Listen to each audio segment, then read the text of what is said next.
The sky over the Pacific was not silent. It screamed. It burned. It shattered into fragments of aluminum and fire, and in that violent ocean of air, where American bombers carved silver scars across Japanese skies, a strange predator began to climb, steep, aggressive, almost unnatural in the way it lunged upward. Allied pilots would later joke that it didn't fly like a fighter at all. It went straight up like a helicopter. They called it reckless.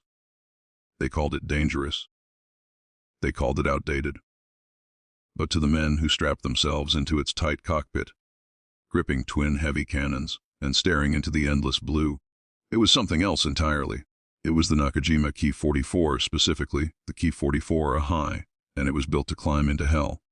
In the late 1930s, the Imperial Japanese Army Air Service believed in agility above all else.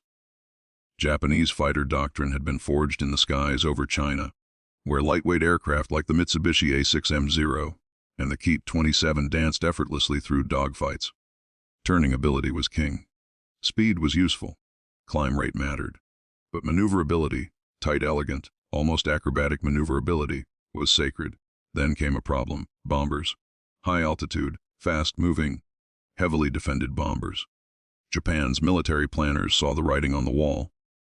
If a war with America came, and increasingly, it seemed inevitable, Japan would face aircraft unlike anything encountered in China. The United States possessed industrial capacity on a scale Japan could not match. Sooner or later, American bombers would appear over Japanese territory itself. And those bombers would not politely circle into turning fights. They would come in tight formations, bristling with defensive guns, flying high, flying fast. To stop them, Japan needed something radical.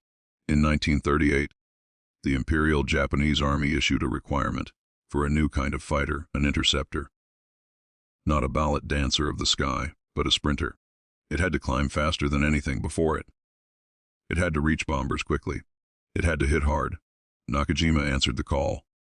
The result was the Ki-44. From the beginning, the Ki-44 defied tradition. It had a larger radial engine than its predecessors.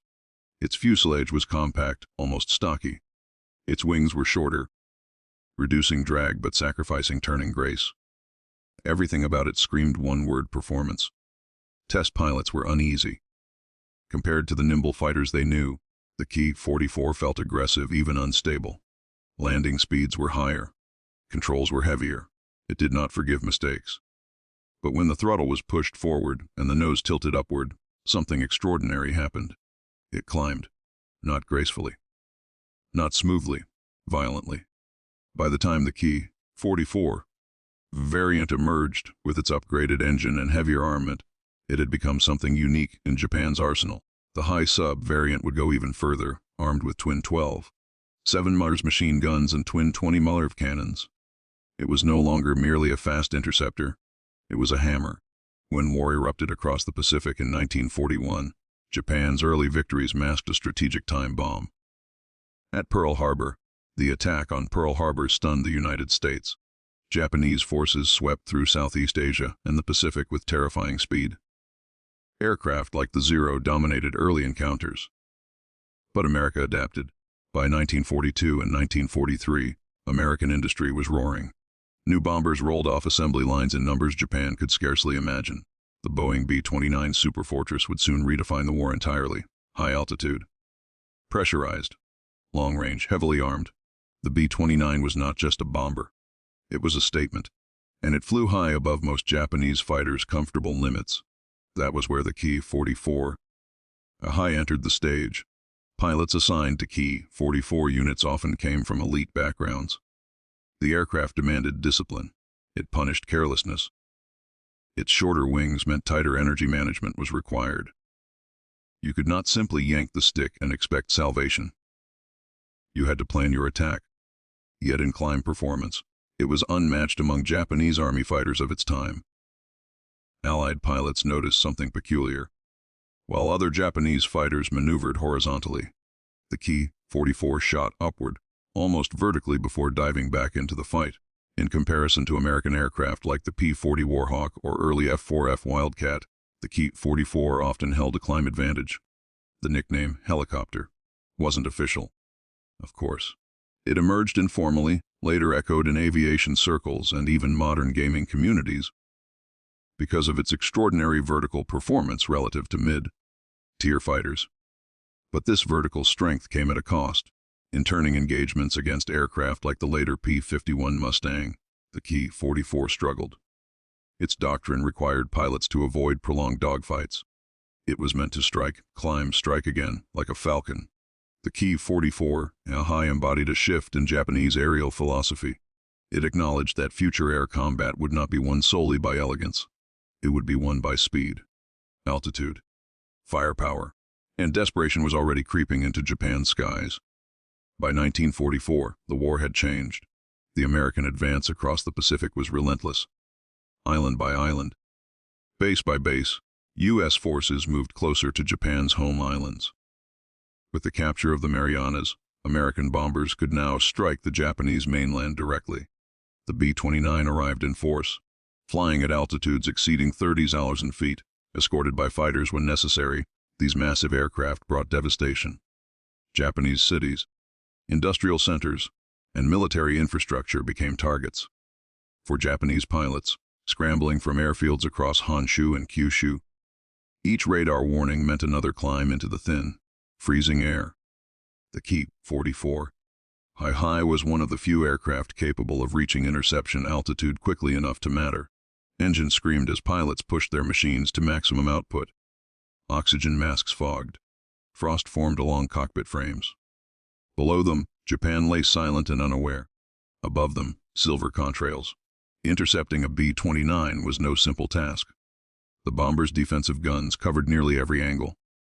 Approaching from the rear was suicidal. Side attacks required precision. Head-on passes were brutally dangerous but often necessary. The Ki-44-II Hei's heavier armament gave it a fighting chance. Its 20 Mummy cannons could inflict real damage, especially in concentrated bursts. Pilots trained to make high-speed diving attacks, firing briefly before breaking away to avoid defensive fire.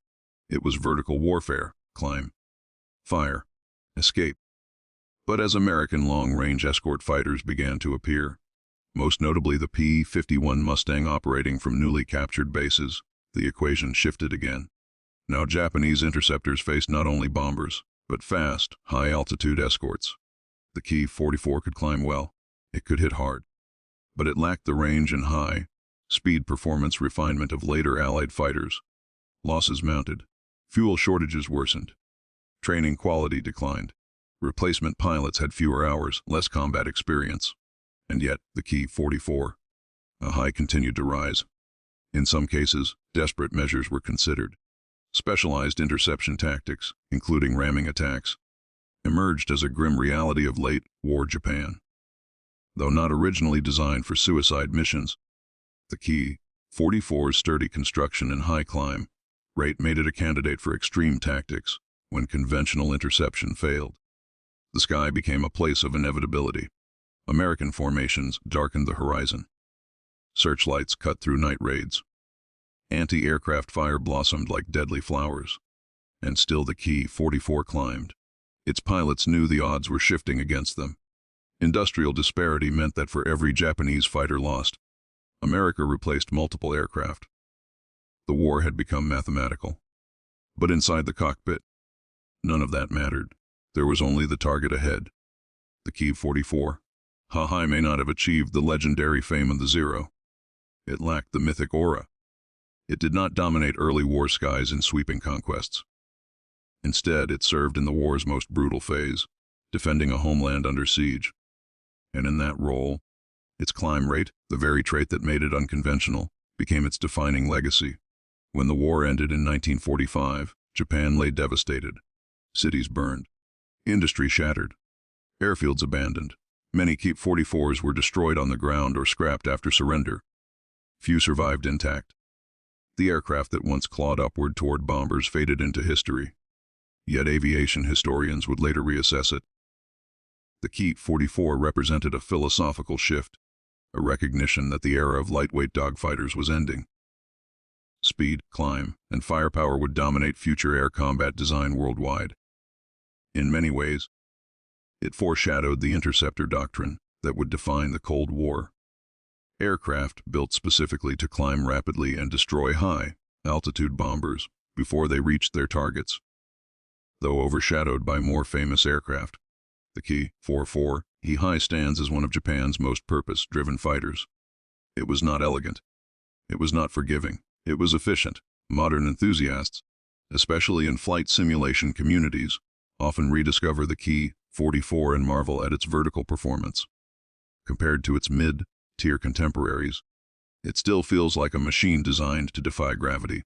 The helicopter nickname persists, not because it hovered, of course, but because it seemed to leap skyward unnaturally fast for its class. It was a machine built for urgency, for a nation racing against time, for pilots who knew that every climb might be their last. In the end, the Ki-44-II Hei was not a war winner. It could not reverse industrial imbalance or strategic miscalculation. But in the desperate vertical battles over Japan, it did exactly what it was designed to do. It climbed into the fire, and it fought. The winter air over Japan in early 1945 felt different. It no longer carried the arrogance of expansion or the confidence of conquest. It carried smoke. Factories burned in the distance. Rail lines twisted under repeated bombing. Entire districts of cities like Tokyo and Osaka lay in ruins after waves of American firebombing. The sky itself had become an invasion route, and every sunrise brought the possibility of another formation appearing on the horizon. On airfields scattered across Honshu, mechanics worked in near silence. Fuel was scarce. Spare parts were rarer still. Tires were patched beyond reason. Engines were cannibalized from damaged aircraft to keep a few operational machines alive. Among them sat the Ki-44-II Hei. Its paint was faded now. Some aircraft bore mismatched panels. Others carried field modifications, extra armor plates, crude repairs, patched bullet holes. Yet when the starter engaged and the radial engine coughed into life, the same vibration ran through its frame. The same urgency. Radar stations reported incoming contacts, high altitude, large formation. The B-29s were coming again. The Boeing B-29 Superfortress had changed everything. At first, the Japanese high command underestimated its capability. Mechanical problems plagued early deployments from China. But once the Americans secured island bases closer to Japan, the Superfortress became relentless. Now they came in daylight and darkness. Sometimes precision bombing at high altitude, sometimes low-level incendiary raids that turned entire neighborhoods into infernos. For the pilots of the Ki-44-II Hei, the scramble bell had become a sound that split their lives into two halves before takeoff, and after, engines roared. The aircraft lurched forward down rough runways. Dust and debris swirled. One by one, they lifted into the pale sky. The Ki-44 climbed as it always had, nose high, aggressive, almost defiant, even in 1945. With shortages degrading maintenance quality, its climb rate remained formidable. Compared to other Japanese fighters still operational, it could reach interception altitude with startling speed. But speed alone was no longer enough. American escort fighters now swept the skies with increasing dominance. The P-51 Mustang, with its long range and high-altitude performance, had begun escorting bombers all the way to Japan. Its Merlin engine purred at altitudes where earlier American fighters struggled. Its speed in a dive outmatched most Japanese interceptors. The Ki-44 pilot climbing toward 30,000 feet now faced a layered threat. Above him bombers, around him escorts, below him's a burning homeland. The vertical tactics that once gave the Ki-44 its helicopter reputation became both asset and necessity. Pilots avoided prolonged horizontal engagements. Instead, they used altitude to strike from above, diving through bomber formations in high-speed passes. A head-on attack required precision and courage bordering on madness. The closing speed between a Ki-44 and a B-29 could exceed 600 miles per hour combined. The window to fire was seconds less, sometimes. Pilots trained to aim at cockpit sections or engines. A concentrated burst from the Ki-44, a Hei's 20 mm cannons could cripple a bomber if placed correctly. But defensive fire from the B-29 was intense. Multiple turrets, remote-controlled guns, coordinated arcs of fire. the sky filled with tracer rounds. The Ki-44's compact frame made it a smaller target than bulkier fighters, but one hit in the engine or fuel system could be fatal. Self-sealing tanks were limited. Armor protection was modest compared to Allied aircraft, yet they climbed anyway. In some units, frustration gave birth to radical tactics. Special attack groups formed, experimenting with methods to increase bomber destruction rates. Some Ki-44s were modified to carry additional upward-firing cannons, an attempt to mimic tactics similar in spirit to the German Messerschmitt Bf-109 and other Luftwaffe interceptors that attacked bombers from blind spots below. Others prepared for something even more extreme: ramming. Unlike purpose-built suicide aircraft later associated with kamikaze operations against ships, air-to-air ramming was not originally doctrine. It emerged from desperation. If ammunition ran out, if damage prevented escape, if a bomber loomed close enough. The Ki-44's strong radial engine and relatively sturdy forward fuselage gave it at least a theoretical chance of surviving a glancing blow.